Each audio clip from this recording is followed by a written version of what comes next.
Recipe 70 in the Nancy Drew Cookbook. It's a mysterious mannequin casserole. Hopefully it won't be a mysterious recipe. It's one of those recipes that requires you to do like a million things all at the same time. So we're gonna start with the pepper and the onion. You're just gonna cut it into pieces. So green bell pepper, medium onion. Then you're gonna fry them in an unknown amount of oil. The recipe just says cooking oil. Just fry them until they're all glossy. At that point, you're going to add meat. Okay, just to add a pound of meat. We'll get back to that later. In the meantime, you're also going to be boiling the 2 cups of shell macaroni. So you're going to be doing that at the same time.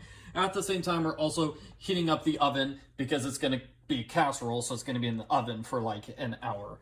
Nancy recommends we serve this recipe on Mother's Day with pineapple juice, fresh asparagus, and ice cream, brownies, or cookies.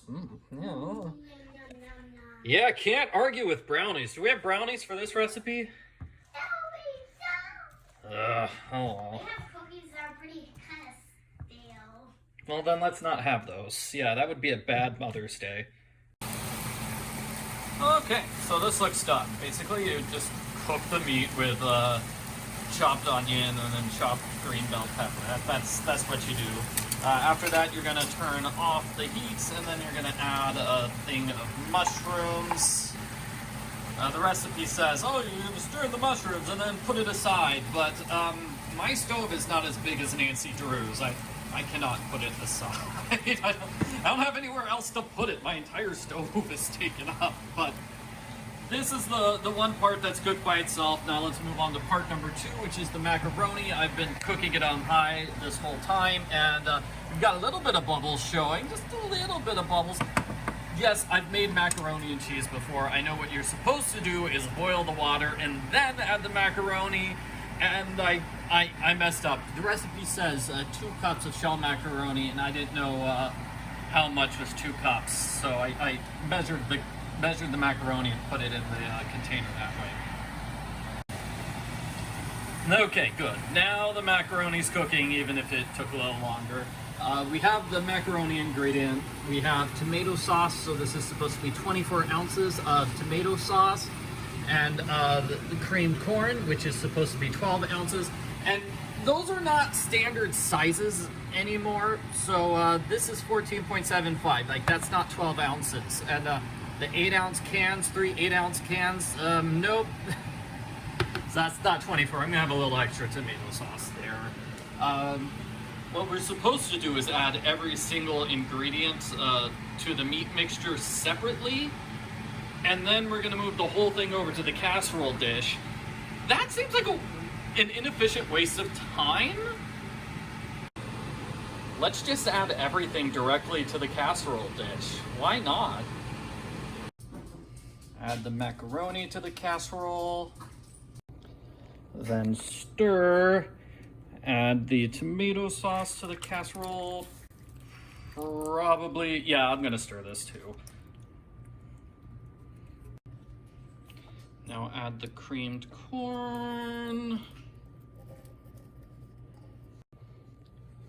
Get that stirred in. Finally, I'm gonna take a pound of shredded cheddar cheese. Yes, a pound. And put it on top of the casserole. That is way too much shredded cheddar cheese, though. That's like an inch of shredded cheddar cheese. Well, the casserole is ready. Now you just bake it in the oven for an hour at 300 degrees. Here's what the final casserole looks like. Hard to see much because it's basically buried in cheese. What will it taste like? It tastes okay. My family ate about a third to half of it, so we didn't love it, but it's not like it got thrown in the garbage or anything like that.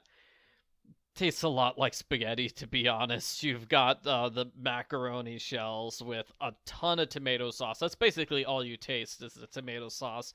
Occasionally you'll taste like some of the ground beef or a mushroom, and that's basically what you do with spaghetti, right? If you had spaghetti, you could have ground beef, tomato sauce, and mushrooms on it, and that'd be perfectly fine spaghetti. Can't really taste the onion or the bell pepper or the creamed corn. You can kind of taste the cheese. Basically, the cheese is just melted into a layer, so it didn't really get mixed in with anything. But hey, everybody loves eating cheese pizza. That's sort of what it's like. Not quite as melty as the cheese and cheese pizza, though. More like a hardened chunk of cheese, just because there is so much. It probably should have been cooked for longer, or maybe with like a tin foil on top to make the cheese more bubbly and such.